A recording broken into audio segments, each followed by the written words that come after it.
이게 이제 법률 개정된 부분인데요. 보통은 12월 31일 날 개정이 되는데 12월 20일 날 개정이 되고 이제 1월 1일부터 이제 시행이 되도록 그렇게 돼 있고, 딱 한 규정은 4월 1일부터 시행되는 규정이 있거든요. 근데 요 왜 개정이 되었는가 하는 부분들은 제가 본문에 들어가 가지고 설명을 드리도록 할게요. 그래서 6페이지로 바로 가겠습니다. 마지막 인사를 하고 시작해야 될 것 같은 느낌이 들어요 지금. 그래, 6페이지 보시면은 뭐가 바뀐 것이냐, 뭐가 바뀐 것이냐. 법제 구조의 사망의 맨 끝에 후단이 신설이 되었대요. 어떤 규정이 신설이 되었어요? 법제 구조의 사망이 뭐게요? 월별 납부입니다. 거기 보시면 그 기한이 속하는 달에 말일까지 한꺼번에 납부를 했으니까 월별 납부잖아요. 월별 납부 끝부분에 세관장이 필요하다고 인정하는 경우 납부할 관세에 상당하는 담보 동그라미, 담보를 제공하게 할 수 있다. 담보 규정이 들어갔다는 것이죠. 근데 원래 담보 있었잖아요. 그렇죠. 그 옆에 기본서 수정된 거 보시면은 기본서에 241조의 괄호 2번 담보의 제공, 세관장은 월별 납부의 대상으로 납세 신고된 세액에 대하여 필요하다 인정될 때에는 담보를 제공하게 할 수 있다. 를 지금 옆에 법제 구조 사망으로 다시 바꾸라는 건데, 여전에 괄호 2번의 담보의 제공은 원래 법에 없었던 것이냐? 있었습니다. 이게 어디에 있었었냐면 시행령, 이 어디 갔냐? 네. 시행령 제1조의 5. 시행령 제1조의 5에 사망에 있었던 내용이에요. 거기 기본서 이전 내용이 있죠. 기본서 이전의 내용은 여기에 있었던 거예요. 그러니까 이미 시행령에 담보 얘기가 있었어요. 근데 그거를 지금 법률 쪽으로 올려놓은가 봐요. 근데 왜 놓은가 봐요 이렇게 얘기하냐면 시행령이 아직 개정이 안 됐거든요. 그러니까 시행령에서 이 부분이 빠질 수도 있고, 만약에 들어간다면 이게 그대로 둔다면 두 문장을 다 외워야 되는 거죠. 그렇죠? 말은 비슷한데요. 세관장이 필요하다고 인정하면 담보 제공하게 할 수 있다라는 내용입니다. 그래서 이전에 건 시행령에서 갖다 놓는 거고, 이제 새로 바뀐 거는 법률인데, 만약에 시행령이 나오면 두 개를 다 합쳐서 다 갖다 놓으셔야 되고, 똑같이 밑에 거는 뭐예요? 천재지변 등으로 인한 기한의 연장입니다. 위에 건 월별 납부고 밑에 거는 천재지변 등으로 인한 기한의 연장인데, 이것도 담보 제공 사유였어요. 그것도 거기 기본서 수정사항의 46쪽 니은의 D라고 되어 있는 부분이, 이건 또 영제 2조 5항에 있었던 거였거든요. 이것도 마찬가지로 시행령에 있었던 것인데 법률에 또 담보 얘기를 집어넣은 거예요. 그래서 이렇게 고시에 있는 건 시행규칙으로, 시행규칙에 있는 건 시행령으로, 시행령에 있는 건 법률로 올라가는 규정들이 종종 있거든요. 야, 이거는 그 밑에다 규정할 것이 아니다 이래가지고 한 단계씩 위로 넣어놓는 것들이 있어요. 이런 것들은 중요해졌다라는 거예요. 그렇죠? 담보 제공 사유가 그렇게 시험에 많이 나오는 문제가 아니에요. 근데 이런 게 되면은 분위기를 빨리 타야 돼. 담보 제공 사유 전체를 봐야겠다 이런 마음을 먹는 게 정상이야. 그렇죠? 담보 제공 사유 잘 봐두시라고.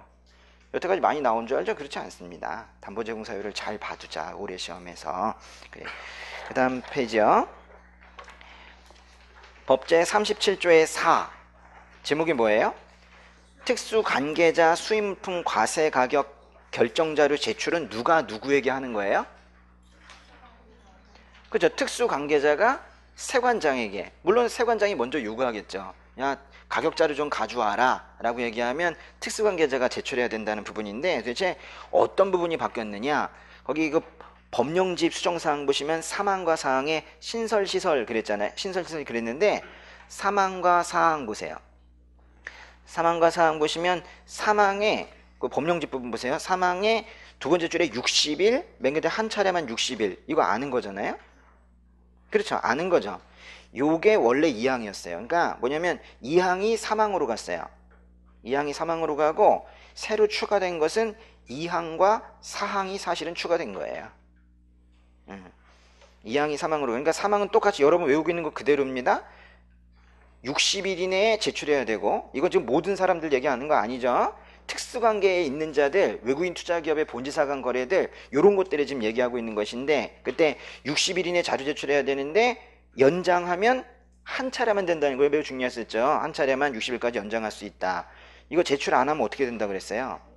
이게 바로 1억 원 이하의 과태료에 연결이 되는 그 부분이 아닙니까? 그죠? 매우 중요한 부분인데 그 앞뒤로 이항과 사항이 들어갔다. 뭐가 들어갔나 볼게요. 이항에 보시면 그 법령집 수정된 부분으로 보세요. 세관장은 제1항에 따라 제출받은 과세가 결정 자료에서 제30조 제1항 각 호의 어느 하나에 해당하는 금액 이에 해당하지 아니하는 금액과 합산되어 불분명한 경우에는 이를 구분하여 계산할 수 있는 객관적인 증명자료 제출을 요구할 수 있대요. 그냥 뭐 심심해가지고 하나 넣어놓은 건 아니겠죠.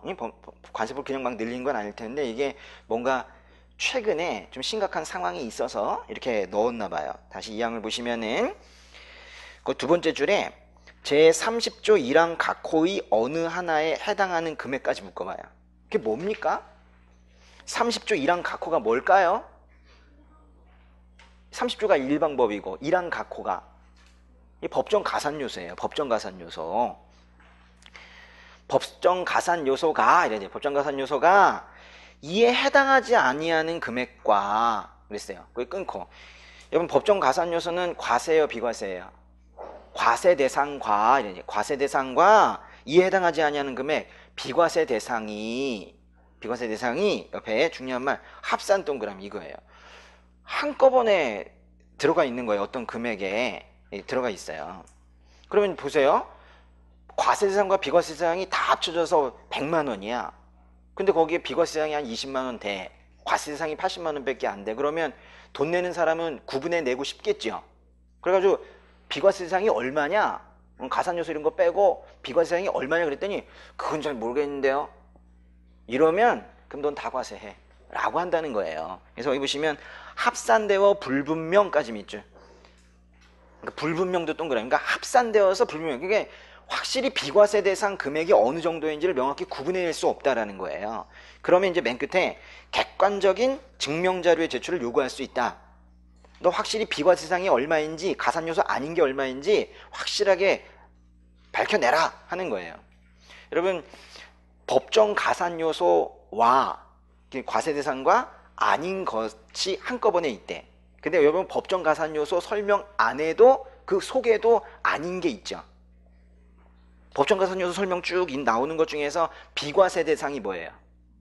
구매수수료죠. 구매수수료. 그러니까 여기는 특별히 구매수수료 때문에 해놓은 건데 그러니까 이런 뜻이에요. 그걸 다시 보시면 2항의 두 번째 줄은 과세 대상 법정 가산 요소와 구매수수료 등 비과세 대상 금액들이 합산되어서 막 혼합되어 있으면 구매수수료가 얼마인지 그런 것들이 얼마인지 정확하게 얘기해라. 근데 얘기하지 못하는 특수관계자들은 다 과세야.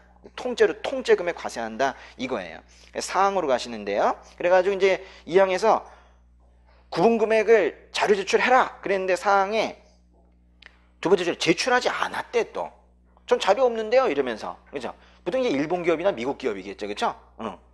노데이터 뭐 이러겠죠.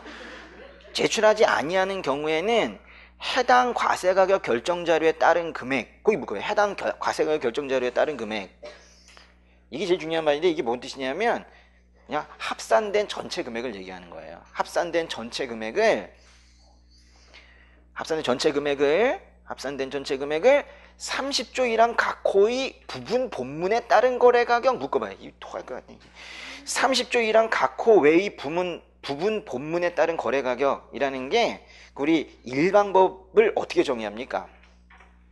해당 물품의 거래가격을 기초로 하여 과세를 결정한다 하잖아요. 그때 말하는 그 거래가격 있죠. 그걸로 보겠다라는 것은 결국 다 과세한다라는 뜻이에요. 그것으로 하여 과세를 결정할 수 있다. 끊고 결국 전체 금액 과세한다라는 뜻이에요. 다만 뒷부분 정말 웃겨요. 나 혼자 웃길 수도 있는데 네, 보세요. 이 법을 잘 알면 웃긴다고. 특수관계에 있는 자의 요청이 있는 경우에는 왜 요청했을까요? 특수관계자가. 그 미국 기업 왜 요청했을까? 아니 100만 원어치 되는데 거기에 비과세 대상이 20만 원쯤 되는데 자료 가져오려니까 안 가져왔잖아요. 지금 그죠? 그래가지고 세관이 너희 그럼 다 과세야. 100만 원 싹 과세야. 그랬더니만 그런 게 어디 있습니까? 그런 거죠 지금. 한번 써볼까요? 그런 게 어디 있습니까? 그죠? 그런 게 어디 있습니까? 라고 말한 특수관계자예요. 요청이 그거예요. 그런 게 어디 있습니까? 왜 다 과세해요? 내가 자료 좀 없다고 정말 이러기예요 한국? 이런 거죠. 그럼 맨 끝에 어떻게 한다는 거예요? 2방법부터 6방법까지로 갈 수 있다는 거예요. 이게 얼마나 중요한 거냐면 2방법 내지 6방법으로 가는 경우가 하나가 더 생긴 거예요. 알았죠? 이 표현이 있죠. 31조부터 35조까지 규정된 방법으로 가세를 결정해야 한다 라는 말이 한 번 더 생긴 거라고. 그랬죠? 예.